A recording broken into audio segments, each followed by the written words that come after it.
You'll get stronger where it really counts the most, on the inside.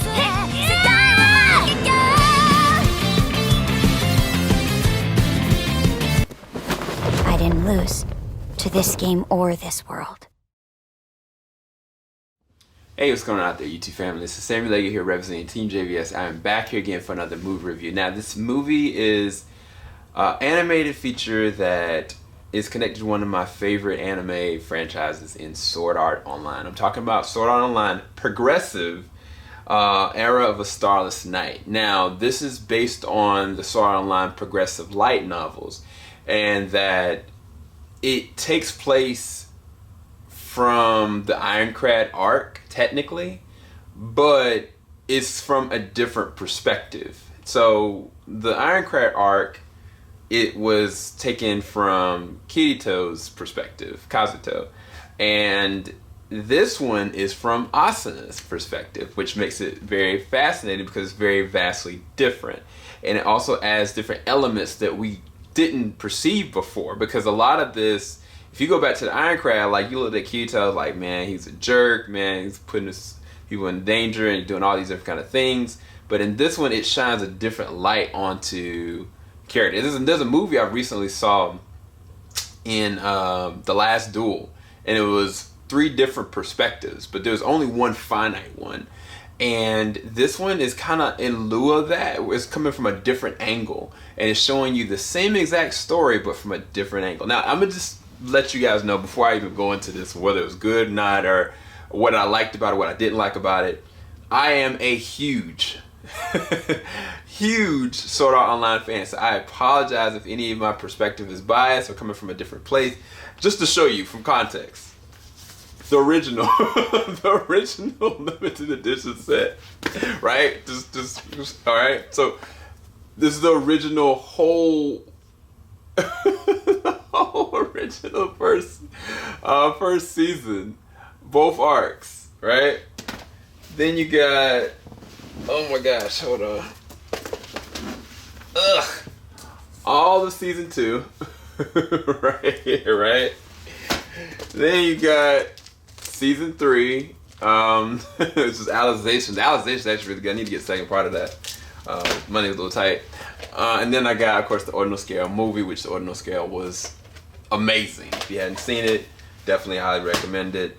But I just want to let you guys know I am a diehard Sword Art Online fan. Okay, so let's go ahead and get into it. So as far as the movie, the first thing we see is Asuna, and she's got a friend. I don't want to say too much. Let's just say that Asuna, the things that you find out in the second season, specifically around the Mother's Rosary, about her family, her father, her mother, and their relationship being estranged and stuff like that, is shown in a different light. And also another element that I didn't expect, which I thought was even more fascinating because it adds different layers to it. But the interesting thing is that during this time, like, she hasn't met Kirito yet. And so it's kind of like, who was she before Sword Art Online? Because we met her very early on, but we still didn't know anything about her. And so you get to see, like, her at school, what she was striving to be, what she was striving to do, what she was being pushed to do.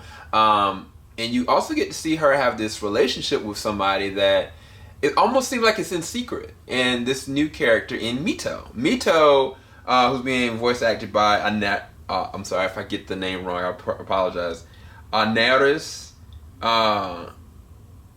Canosos. I apologize if I got that completely wrong. But she's playing the role of essentially Asuna's best friend, but more than that. And it's in secret in the real life, but then when they finally start to show, Mito is very efficient. Like, she is great at video games. She is great at gaming. Like, a matter of fact, it's weird because Asuna seems like she's better at everything, than anybody else but Mito. And it's kind of like you start to understand, like, oh, okay, this person seems like, and it's just so fascinating to take a character that wasn't a part of the original Ironclad art that we saw and interject them into Asuna's being, if you were. And the same situation happened with Mother's Rosary as well, with, you know, a character we lost, unfortunately. But with this one, it's so different because that character, Mito, deconstructs and constructs who Asuna is eventually going to be that we know. And I think that's the thing that's so fascinating. It's one of the best parts about this. As far as the animation is concerned, animation is pretty decent. The weird thing is, I felt like the Alicization and the ordinal scale animation was far superior, which is so weird to say. But it's not to say that the action sequences and the things that were happening in Sword Art, you know, weren't beautiful. I mean, they've never looked better. Like, as far as like seeing this in the theater, I would love to have seen this in the theater.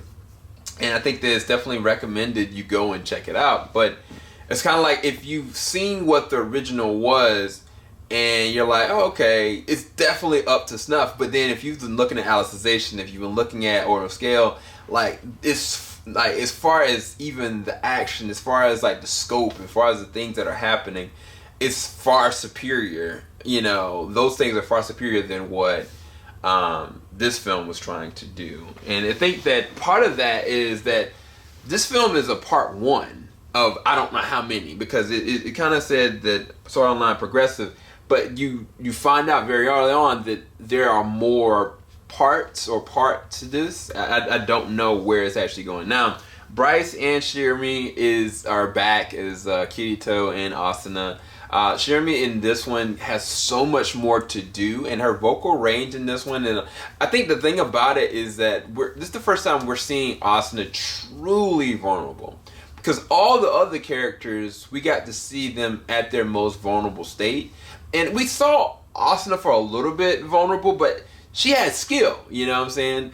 And imagine what that was like beforehand. That is the importance of this film in terms of her as a character art and developing her, and also understanding why and how her relationship with Kirito went the route that it did. And I think that that's the thing that's so fascinating, and that's the thing that I love about this film.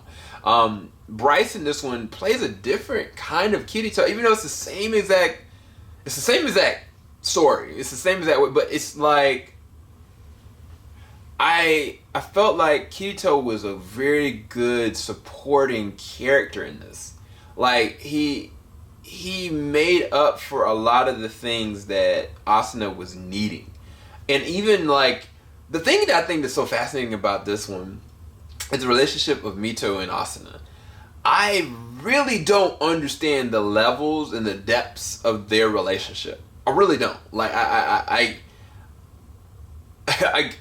suspect it's weird. Like Sinon, for instance, Sinon and Kirito, right? Or even take Kirito and Alice, right?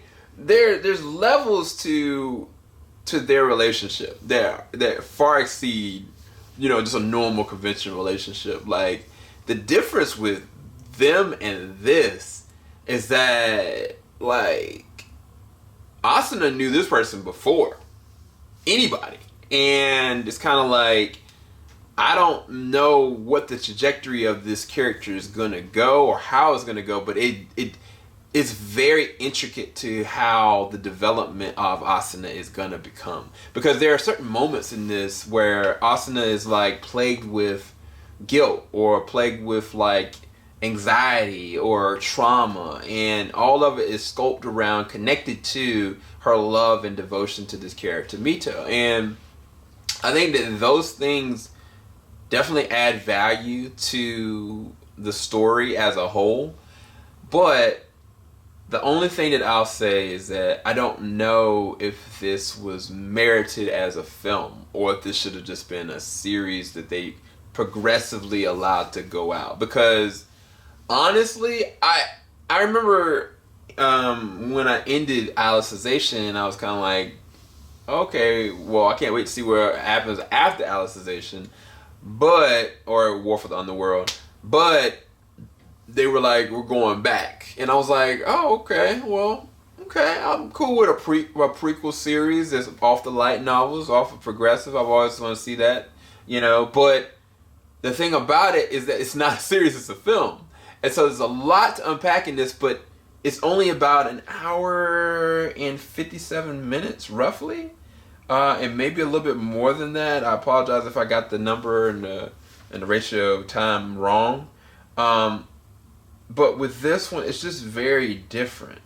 It's very different in that, unlike Ordinal Scale as a film, where it's like, this is a whole scope of a thing, this feels like it's just the beginnings of something that you're trying to thread a needle between that we've already seen. Now, I think that when all the different parts come out, and I think this value for this will come up. But right now, as it stands, it's kind of like, I've already know what's going on with the story. I don't know it from Austin's perspective, but there's not enough there for me to be like, oh, well, I really need this right now.